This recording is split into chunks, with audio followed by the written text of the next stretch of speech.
each year for some years. And I ran to the plane. I was a bit late that day, as that's not the first time, won't be the last. But it's one of those moments where the plane's waiting for the last passenger to get on. That's me. It's a MD 88, one of those that has 2 seats and then an aisle and then 3 seats. And I run on the plane, the last, breathless with my little Toomey briefcase, and stand, and there's my one seat. Every seat's taken, everybody's staring, waiting for the delinquent passenger to get on so we can get off. And so I ran to my seat, I plopped down, and I noticed the gal next to me, I'd say in her 20s, mid-20s, maybe late 20s, but in her 20s for sure.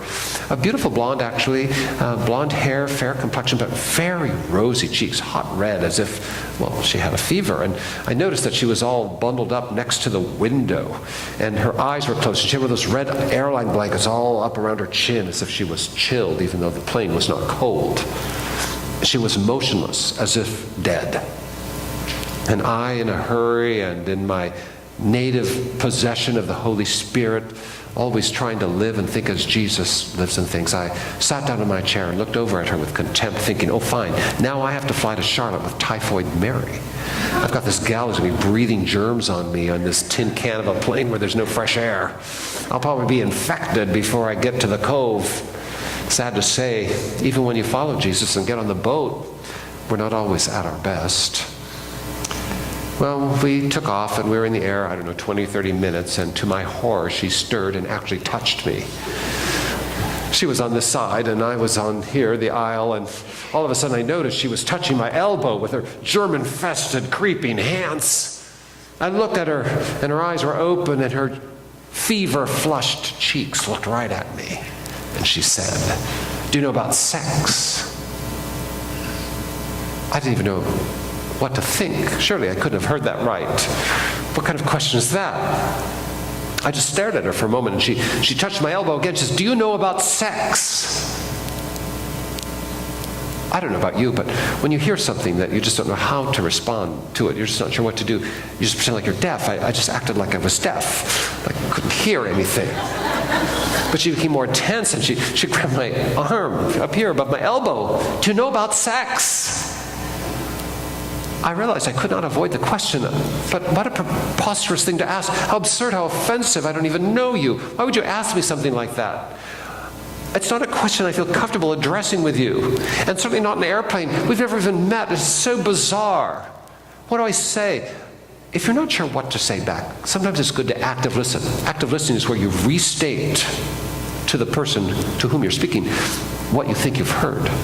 And that's all I could think of what to do. I couldn't think of a reply, so I just restated. In this case, it wasn't such a good approach because as I said it back to her, it sounded even more arrogant, more hubris than I could have imagined, because I looked at her, I said, "Do I know about sex?" As if I was an expert, had written a book, had a TV show, had been on Oprah.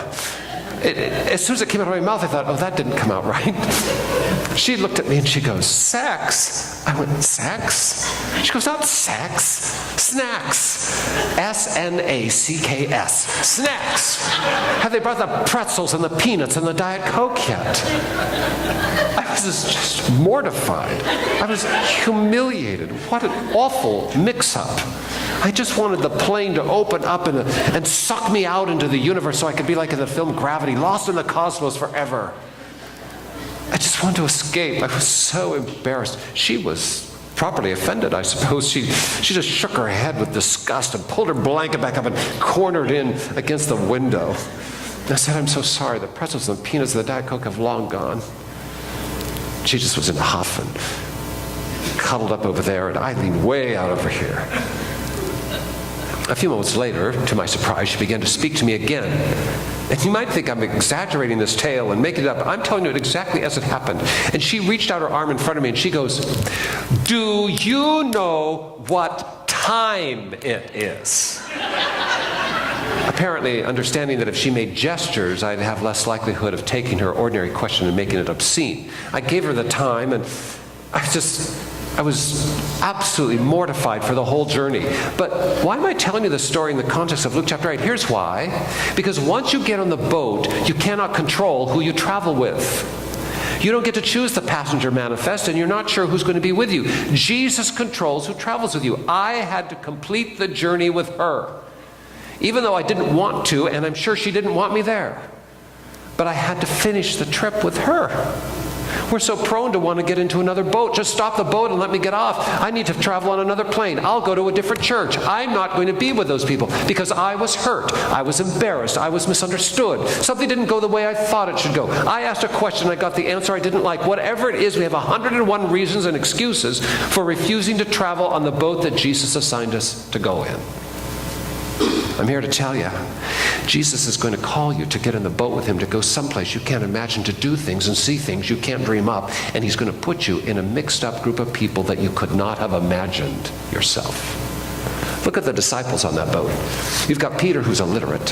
He can't read or write. We think that John Mark is a scribe. We know that John Mark took down his words and wrote the letters that bear Peter's name. We believe that Mark's gospel is the story of Peter's recollections of Jesus that Mark had to write down. But then you have Matthew on the boat. Matthew is very literate. He's an accountant. He's a tax collector, a kind of CPA of his time, and worse, a collaborator with the Roman government. That's his history. But then he's seated next to Simon the Zealot. He's a political radical, probably watches Fox News all the time, can't talk about anything else. And then you've got Thomas the Doubter, who just can't make sure of anything. And I'm not sure, is that a turkey sandwich really? How do I know that that's a turkey sandwich? I won't know it's a turkey sandwich. How can I order a turkey sandwich? How do I even know if you have that on the boat? Because I just don't take anything at face value. I have to touch it and feel it and taste it myself before I believe it. I mean, just think about the people on that boat. You would never put them together. You would never choose them as the team, but Jesus did. Oh, look around you. I'm going to guess there are enough stories of diversity and different passions and perspectives and experiences in this room as to make us all be dumbfounded.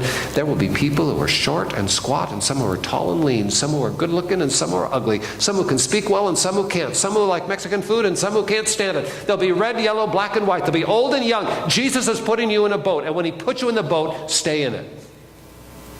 Because if you really want to see the power of God at work, you're going to find yourself in the company of people you may not have chosen to be your friends, but ultimately who will become the witnesses with you to God. Well, now they've set sail. They left behind their picnic baskets and their familiar zones and their houses and their places of comfort, and they're at sea at last with a motley crew. All right already, Mr. Jesus. We did what you want. Let's go. And they're out in the middle of the sea. The sea is a beautiful and spectacular landscape. Still is today. It's the one place in the Holy Land where you can go and see it just exactly as it was when Jesus was on it. In fact, if you'd like to go with me, I'll take you in January 2016. I just took a group of 45 or 48 this last January of this year and go routinely. And don't worry about the headlines. Don't get psyched out by that. That's always a volatile neighborhood. And by the time you get to January 2016, a lot of things will be different. Think about going. Go to our website, jesusisthesubject.org. Just go to the website there and you'll find about our trip to the Holy Land, January 2016. I already had 2 people from this congregation, the first service, sign up. You can do it. And we'll take you, and you can see that Sea of Galilee. It's beautiful to get out on the sea and see what Jesus and the disciples saw. But as I took a group this last January, I found that, it wasn't all a clear sunny day. It was kind of foggy the day we set sail on January 16th of this year. Got out there and you couldn't see the hand at the end of your arm. It was so pea soup. I was pretty frustrated by that until the Lord impressed me on the boat, on the water. That's the way it is when you travel with me, and that's the way it was with the disciples as they traveled. They didn't know where they were going, and they didn't know why. We always imagine blue sky and smooth sailing. We always imagine clarity. But the truth is, Jesus is in the business of leading us one day at a time. God led the Hebrews out of the exile, out of Egyptian slavery. He led them one day at a time. A pillar of fire by night, a cloud by day, but they didn't have a AAA triptych. They didn't have Google Maps to show them how to get there. They went one day at a time. If you have to have every question answered, if you have to have everything figured out, if you want to follow Jesus, but only after you do all the homework, and you count all the costs, and you think of all the outcomes and all the potentials and want to figure it all out, you will not ever get anywhere. You'll be spiritually paralyzed. Because Jesus is in the business of glorifying himself by your dependency on him. And when you travel somewhere with Jesus in life, you have to know that he knows what's up ahead, but you don't. And you trust him for it. They got onto the lake. But pretty soon they couldn't see the other side because while Jesus was taking a nap, the storm clouds had come in.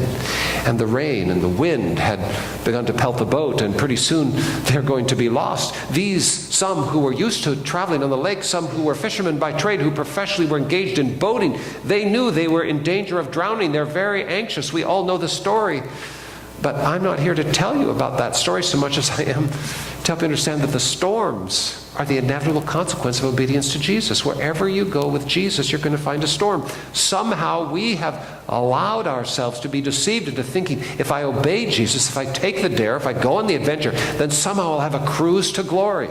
No, you'll have a cruise into a hurricane. Because the enemy of our souls will never rest while you do something good and great, for heaven's sake. I was traveling in the Amazon for the Ministry of Christians Broadcasting Hope, our church's radio program. I was assigned to go to a village that had lately been exposed to the gospel. We were going to interview some of the native Amazonians there and take their voices on tape for our radio broadcast. Flew to the mouth of the Amazon, where it pours into the Atlantic, and then flew deeper into the Amazon, into what you might call the heart of Brazil, to a city called Manaus, which is a fascinating place, a 19th century enclave of the rubber barons, trying to recreate Europe in the jungles of the Amazon in the 1800s. They built a famous opera house there that rivals La Scala in Milan. So extraordinary to see all that Renaissance, not Art Deco, but terracotta and Renaissance architecture just at the edge of the jungle, because Manaus has the feel of a European city, but then in all of its edges it's just the dense jungle. We spent a night there and then walked down to the riverfront. Having flown to Manaus, we walked down to the riverfront, where we got on a boat at a wooden dock on the Amazon that was somewhere between the African Queen and a canoe. This little chug steamer, it starts steaming up. I'm traveling with 4 other guys from the States. We go for 4 to 6 hours upstream, farther into the deep, dark Amazon jungle, and it was just like that. And finally we got to the place where we were to stop, where we would spend the night before we took a canoe to go farther to the island, which was our original destination. But you know, when you get that far to the Amazon, people don't actually live on ground. Because in that part of the Amazonia, people have to live in trees, because the water level of the Amazon, which is really like a vast inland sea, goes up and down 40 feet. That's the difference in the water levels during the different seasons of the year. So what may be bare ground today is underwater tomorrow. And so people live in trees. And the Amazon itself is 8 to 12 miles wide in places. It makes the Mississippi look like spit. Really, it does. And so we got on the African Queen and got to a tree, where we got off the tree. I got out of the boat and actually climbed on a ladder up a tree to Swiss Family Robinson tree house at the top. That's what it was like. Had beds and furniture and dresser drawers. Had a white porcelain toilet. I was so amazed. And I thought, that's so extraordinary. They have a toilet up here in the tree house. But then I opened the lid and saw it was just a hole that goes down 40 feet to the river. But the toilet there made it feel a little bit more like home, I suppose. We slept there. The next night, climbed down the tree, got into a canoe that was manned by 2 Brazilians who spoke only Portuguese, one at the front, one at the back, the 5 of us in the middle. We were ready for an adventure, National Geographic for Jesus. We wore our tank tops and our cargo shorts and our baseball caps in the intense equatorial sun, and set sail from our treehouse to go at last to the island that was the place where we would meet these new believers. We actually sang the theme song from Gilligan's Island as we pulled away from the tree. The sky was blue, the air was warm, the water itself like bathwater, in the mid-80s at least. We were warned that there were a school of piranha, those are carnivorous fish that eat flesh, and crocodile in the water, so be careful. But beautiful to sail across. They were paddling, singing the theme song to Gilligan's Island. But you know, in the span of 30 minutes, clouds appeared. You know how it is in the tropics, and they're white, fluffy, look beautiful, but then they got more ominous and then darker, and all of a sudden the wind is up, and pretty soon we're feeling the spray from the river.